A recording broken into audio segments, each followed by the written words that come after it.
नैन मिलाए, नैनो से नैन मिलाए, अब हमारे ऑप्थेल्मो के ड्रग्स आए। तालियां।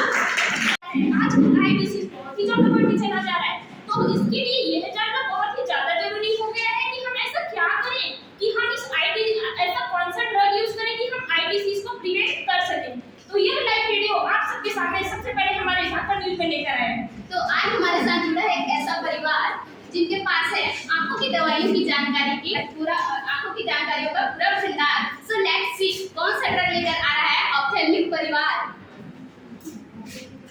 तो चलिए सबसे पहले हम लोग देख लेते हैं ग्लूकोमा में कौन कौन से ड्रग का यूज करते हैं। तो ग्लूकोमा के ड्रग के बारे में जानने से पहले ये जानना तो जरूरी है ना कि ग्लूकोमा होता क्या है, जरूरी है ना? ठीक है, तो पहले ग्लूकोमा देख लेते हैं। ग्लूकोमा जो है हमारे आँख की बीमारी होती है, जो कि इसमें इंट्राओक्यूलर प्रेशर बढ़ जाता है, ऑप्टिक नर्व डिस्ट्रॉफी होती है एंड विजन लॉस होने लगता है। ठीक है, तो इसके लिए ग्लूकोमा का जो मेन है वो एक्वस फ्लूइड का इम्बैलेंस होना। जितना ज़्यादा मतलब जितना अमाउंट में एक्वस फ्लूइड बनता है उतना अमाउंट में एक्वस फ्लूइड ड्रेन आउट भी होता है। तो थोड़ा सा हम यहाँ पे एक्वस फ्लूइड की प्रोडक्शन और ड्रेनेज को देख लेते हैं। तो एक्वस फ्लूइड जो है हमारे आँख की जो सिलियरी बॉडी है वो बढ़ाता है। तो इसमें पहले क्या होता है, सिलियरी बॉडी से सोडियम आयन जो कि पॉजिटिव आयन होता है वो इस पोस्टीरियर चैम्बर में आता है। अब पॉजिटिव आया तो उसके पीछे पीछे नेगेटिव आएगा। ठीक है, तो अब वहाँ पे ऑस्मोटिक प्रेशर जनरेट होगी। अब यहाँ पे जो सिलियरी बॉडी में वेनस स्ट्रोमा प्रेजेंट होता है तो ऑस्मोटिक प्रेशर यहाँ पे जनरेट होगी। तो जो वाटर है वो यहाँ आगे एक्वस फ्लूइड बनाता है, ये हुआ प्रोडक्शन। अब देखते हैं किसका ड्रेनेज आउट। एक्वस फ्लूइड का ड्रेनेज आउट है वो यूवो स्क्लेरल पाथवे या हम इसको बोल सकते हैं इपिस्क्लेरल वेन, वहाँ से होता है।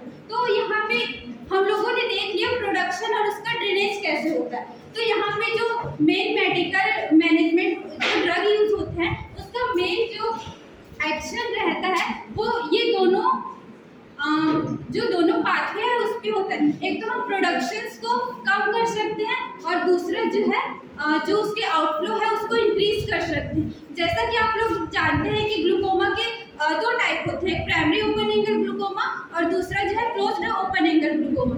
जो ओपन एंगल ग्लूकोमा है उसमें एंगल जो है ओपन रहता है, तो मेन फोकस ये दो चीज़ पे रहती है, प्रोडक्शन को हम कम कर सकते हैं और ड्रेनेज को बढ़ा सकते हैं। लेकिन जो क्लोज्ड एंगल ग्लूकोमा है उसमें ये जो आइरिस है वो इस तरह बल्जिंग होके यहाँ पे जो सेगमेंट कैनाल है उसको बंद कर देता है, जिससे ऑब्स्ट्रक्शन होता है। तो जो क्लोज्ड एंगल ग्लूकोमा है मेन फोकस इस पे करता है। तो चलिए हम देखते हैं ड्रग कौन कौन से हैं। Good morning all of you. तो मैं आज अभी ग्लूकोमा के ट्रीटमेंट के लिए 4 ड्रग्स बताऊंगी जो एक्चुअली में एक्वस ह्यूमर है उसके प्रोडक्शन को रिड्यूस करता है। अगर एक्वस ह्यूमर का प्रोडक्शन रिड्यूस होगा तो जाहिर सी बात है कि जो इंट्राओक्यूलर प्रेशर है वो भी कम होगा। तो सबसे पहला ड्रग है डीपीनेफ्रिन। तो डीपीनेफ्रिन क्या होता है, ये एक प्रो ड्रग है। इपिनेफ्रिन जो ड्रग है उसका प्रो ड्रग फॉर्म है डीपीनेफ्रिन। तो डीपीनेफ्रिन क्या करता है, जो इपिनेफ्रिन है उसका एक्शन क्या होता है, वो वैसे कंस्ट्रिक्शन कराता है। तो जब हम आइस पे डीपीनेफ्रिन ड्रग जब एडमिनिस्टर करते हैं तो ये क्या होता है, आंखों में जाके ये इपिनेफ्रिन में कन्वर्ट हो जाता है। इसकी वजह से ये क्या कराता है, ये जो वेन्स है इसका कॉन्स्ट्रिक्शन कराता है और इसकी वजह से जो एक्वस ह्यूमर है उसका प्रोडक्शन डिक्रीज हो जाता है और इसकी वजह से फिर आगे जाके इंट्राओक्यूलर प्रेशर जो है वो डिक्रीज होता है और ग्लूकोमा ट्रीट होता है। सेकेंड ड्रग जो है वो है टिमोलोल। जैसे कि आपको सफिक्स से ही समझ आ रहा है, OL है मतलब कि बीटा ब्लॉकर है। बीटा ब्लॉकर क्या करेगा, जो टिमोलोल ड्रग है ये क्या करता है, जो सिलियरी प्रोसेस है उसमें बीटा एडिनो रिसेप्टर्स होते हैं जो एक्चुअल में जो एक्वस ह्यूमर है उसका प्रोडक्शन करते हैं। तो अगर हम ये रिसेप्टर से उसको ही ब्लॉक कर देंगे तो कहाँ से एक्वस ह्यूमर का प्रोडक्शन होगा, तो इसकी वजह से फिर इंट्राओक्यूलर प्रेशर जो है फर्दर जाके डिक्रीज हो जाता है। और जो थर्ड जो ड्रग है वो है मेथाजोलामाइड। मेथाजोलामाइड क्या होता है, कार्बोनिक एनहाइड्रेस इनहिबिटर होता है। कार्बोनिक एनहाइड्रेस जो होता है वो एक्वस ह्यूमर के प्रोडक्शन के लिए रिस्पॉन्सिबल होता है। लेकिन जो मेथाजोलामाइड जो कि एक कार्बोनिक एनहाइड्रेस इनहिबिटर है, ये क्या करता है, जो कार्बोनिक एनहाइड्रेस है उसका हाइड्रोलाइसिस हो जाता है। Hydrolyse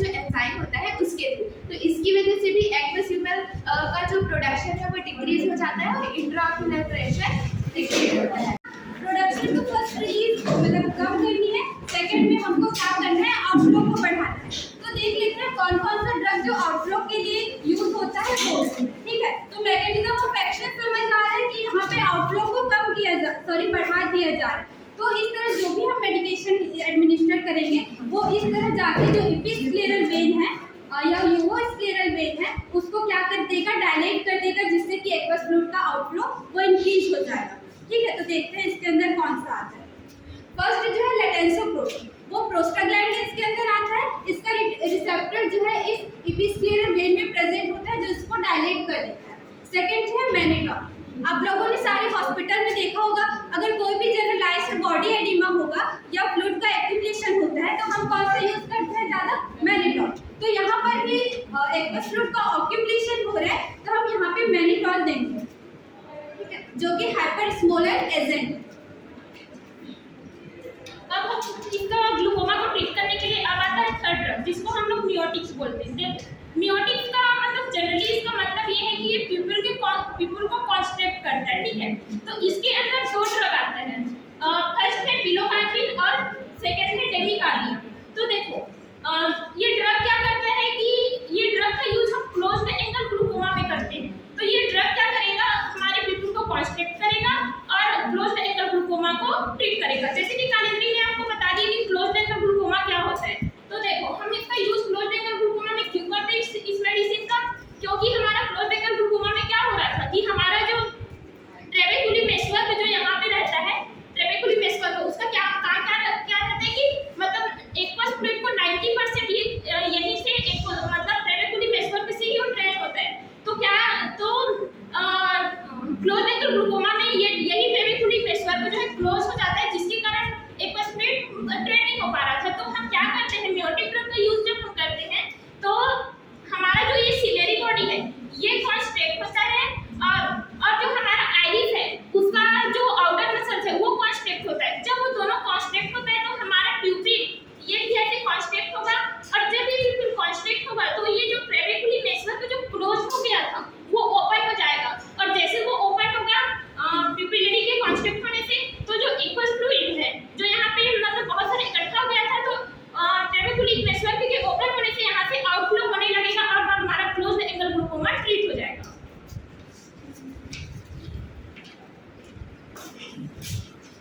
As you all have learned how intraocular pressure increase and in glaucoma and how we can treat it. So let's know which is a new drug. What if we get new information from this drug? Hello everyone, मैं आप लोग को आज बताऊंगी मैड्रियाटिक्स के बारे में। तो मैड्रियाटिक्स क्या होता है उसका एग्जांपल देख लेते हैं। जब हम किसी लाइट को या टॉर्च को किसी के आँख के पास ले जाते हैं तो प्यूपिल जो है वो कॉन्स्ट्रिक्ट होता है, और हम लोग दूर करते हैं तो वो डायलेट हो जाता है। इसका एक और एग्जांपल मैं बताती हूँ। हमारे आइरिस में दो मसल होते हैं, एक होता है सर्कुलर मसल, दूसरा होता है लॉन्गिट्यूडिनल मसल। जो सर्कुलर मसल होता है वो कॉन्स्ट्रिक्ट होता है तो हमारा प्यूपिल जो है डिक्रीज होता है उसका साइज, तो उसको बोलते हैं मियोसिस। लेकिन जब लॉन्गिट्यूडिनल मसल होता है वो जब कॉन्स्ट्रिक्ट में होता है तो उसके प्यूपिल का साइज जो है बढ़ जाता है, डायलेट हो जाता है, उसको बोलते हैं मैड्रियाटिक्स। और आज मैं यहाँ पे मैड्रियाटिक्स के दो ड्रग के बारे में बताऊंगी। एक है फिनाइलेफ्रिन, ये जो है सिंपल मैड्रियाटिक्स है, मतलब कि इसको जब एडमिनिस्टर करते हैं हमारे आई के अंदर तो ये हमारी प्यूपिल को डायलेट कर देता है। और दूसरा है एट्रोपिन आई ड्रॉप, ये है साइक्लोफेजिक मैड्रियाटिक्स, मतलब कि जो हमारे आई में सिलियरी मसल्स होते हैं उसको थोड़े टाइम के लिए पैरालाइज कर देते हैं। अब इसका हम लोग मैकेनिज्म ऑफ एक्शन देखते हैं। जब ये ड्रग हमारे आई में एडमिनिस्टर करते हैं तो ये हमारे प्यूपिल्स को डायलेट कर देता है। ये किसका यूज है? ये सारी दवाइयाँ देख के तुम्हें गाना याद आ रहा होगा, आँखें खुली हो या हो बंद, दीदार ड्रग्स का होता है। तो आगे बढ़ते फिर जो है वो कॉन्स्ट्रिक्ट और डायलेट होते हैं। जैसे कि एक्सट्रीम लाइट हो तो उस टाइम जो है कम अमाउंट ऑफ लाइट को अंदर ले जाने के लिए प्यूपिल कॉन्स्ट्रिक्ट होते हैं, और जब दूर की चीज़ों को देखना होता है तो हम ऐसे बोलते हैं ना, आंखें फाड़ के देखते हैं। तो it is the hunger of the pupil, how much light it can take. That leads to the dilatation and the constriction of the pupil. Hello दोस्तों, मैं हूँ अपनी पटवा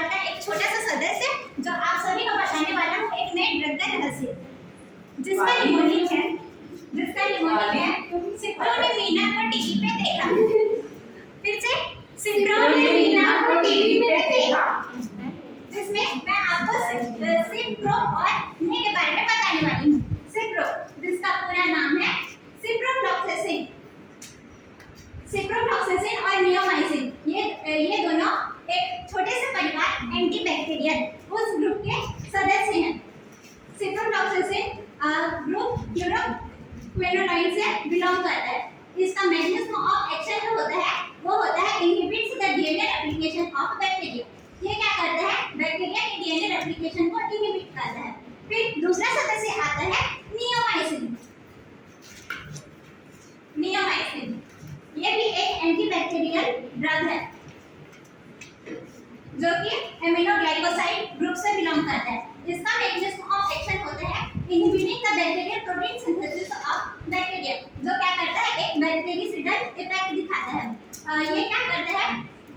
राइबोसोम के साथ बाइंड होता है जो कि क्रूशियल होता है बैक्टीरिया के सर्वाइव करने के लिए। तो आगे हम देखते हैं कि और कौन से ड्रग हैं जो ऑप्थेल्मिक ड्रग्स। जैसा आप लोग ने देख लिया कि एंटी इन्फेक्शियस के अंदर हम लोग देखे एंटी बैक्टीरियल ड्रग, उसी प्रकार देखते हैं कि एंटी इन्फेक्शियस के अंदर भी और बहुत सारे ड्रग हैं जिसमें है एंटी फंगस ड्रग के बारे में बताने वाले हैं। जैसे कि इसका हम लोग बनाए हैं सिप्रो ने मीना को टीवी पे देखा। तो सिप्रोनेट के बारे में तो हम लोग जान लिए, अब मीना के बारे में जानते हैं। तो MI से है माइकोलाजोल और NA से नेटामाइसिन। जो माइकोलाजोल होता है ये एंटी फंगल ड्रग है जो क्या करता है, इसका मैकेनिज्म ऑफ एक्शन क्या है? ये फंगस के साइटोप्लाज्म में जो फ्री रेडिकल है उस अमाउंट को बढ़ा देता है जो फंगस के सेल के लिए रिस्पॉन्सिबल होता है। और दूसरा है नेटामाइसिन, ये भी एक प्रकार का एंटी फंगल ड्रग है। इसका मैकेनिज्म ऑफ एक्शन ये होता है कि जो नेटामाइसिन होता है वो फंगाई के सेल मेम्ब्रेन से बाइंड होता है और उसको उसकी ग्रोथ को इनहिबिट कर देता है। हेलो गाइस, जैसे कि हम लोगों ने देखा अभी एंटी इन्फेक्शियस ड्रग में एंटीबैक्टीरियल ड्रग और एंटी फंगल ड्रग। तो अब क्या बचा? हम लोग एंटीवायरल ड्रग देखते हैं। तो हम लोग का निमोनिक क्या था? सिप्रो ने मीना को टीवी में देखा। तो अब क्या बच गया? सिप्रो ने मीना, इतना तो खत्म हो गया। अब दो चीज बच गया ना, एक तो टी से टीवी का टी से ट्राइफ्लोरोटिन और वी से फिडाराबिन। तो हम लोग इन दोनों ड्रग्स के बारे में अब देखेंगे। तो जो ट्राइफ्लोरोटिन है और फिडाराबिन है, ये दोनों जो ड्रग्स हैं वो एंटीवायरल कैटेगरी में आते हैं और इनको हम लोग एंटी हर्पिस ड्रग्स भी बोलते हैं। और जो इसका इंडिकेशन है मेनली ये कैरेटोकंजंक्टिवाइटिस को ट्रीट करने के लिए दिया जाता है। और जो मैकेनिज्म ऑफ एक्शन है ट्राइफ्लोरोटिन का वो है इनहिबिशन ऑफ वायरल रेप्लिकेशन। तो ये जो होता है, ये जो वायरल प्रोटीन है उसको रेप्लिकेट होने नहीं देता है और ये डिफेक्टिव प्रोटीन फॉर्म करता है जिससे जो वायरल डीएनए का रेप्लिकेशन है वो नहीं हो पाता है। और हम लोग देखेंगे मैकेनिज्म ऑफ एक्शन ऑफ फिडाराबिन। ये भी जो होता है डीएनए की सिंथेसिस को इनहिबिट करता है, उसमें इंटरफेरेंस लाता है जिससे जो वायरल डीएनए जो होता है वो फॉर्म नहीं हो पाता और जो वायरस जो ग्रो होते हैं वो आगे प्रोसीड नहीं कर पाते, ग्रो नहीं हो पाते। सो ये तो हो गया हमारे ड्रग्स के इंफॉर्मेशन। अब देखते हैं इनके कॉमन साइड इफेक्ट्स क्या होते हैं। उदाहरण से लगता है मुझको डर, मैं वो फोटो खो गई। हेलो हॉट गर्ल्स, मैं burning of I. Hey pretty, I am hypersensitivity of eye. आई में etching and pain of I. Life में बहुत सारी प्रॉब्लम लाई जिसके होने से होता है hurt. I am ocular discomfort. Hello guys, मैं हूँ redness of eye. Hello beautiful, मैं हूँ डायलेटेड प्यूपिल। मैं हूँ ड्राई आई, कभी ना करता cry. To know about the our nursing responsibility। और तो सबसे पहला नर्सिंग रिस्पॉन्सिबिलिटी क्या है, सारे ड्रग्स के लिए मैं कॉमन बता रही हूँ। जो ड्रग एडमिनिस्ट्रेशन के 14 गोल्डन रूल्स है वो फॉलो करना, जो आप ऑलमोस्ट सबको पता पता ही रहेगी, पेशेंट का नाम, ड्रग का नाम, ड्रग की फ्रीक्वेंसी, ये सब। और सेकंड जो है वो है अगर हम आई ड्रॉप, जैसे आई ड्रॉप आंखों में एडमिनिस्टर कर रहे हैं तो हमको क्या करना है, outer canthus to inner canthus करना है। ऐसा क्यों करना है, क्योंकि यहाँ पे हमारी नेज़ोलैक्टाइमल डक्ट होती है, तो अगर हम आई ड्रॉप इस साइड पे एडमिनिस्टर करेंगे तो बहुत ज़्यादा चांसेस है कि जो आई ड्रॉप है वो नेज़ोलैक्टाइमल जो डक्ट है उस पर ड्रेन हो जाए। तो इसलिए हमको जो आई ड्रॉप है उसको outer canthus to inner canthus administer करना है, और अगर हम ड्रग ऑइंटमेंट के फॉर्म में एडमिनिस्टर कर रहे हैं तो हमको inner canthus to outer canthus करना है।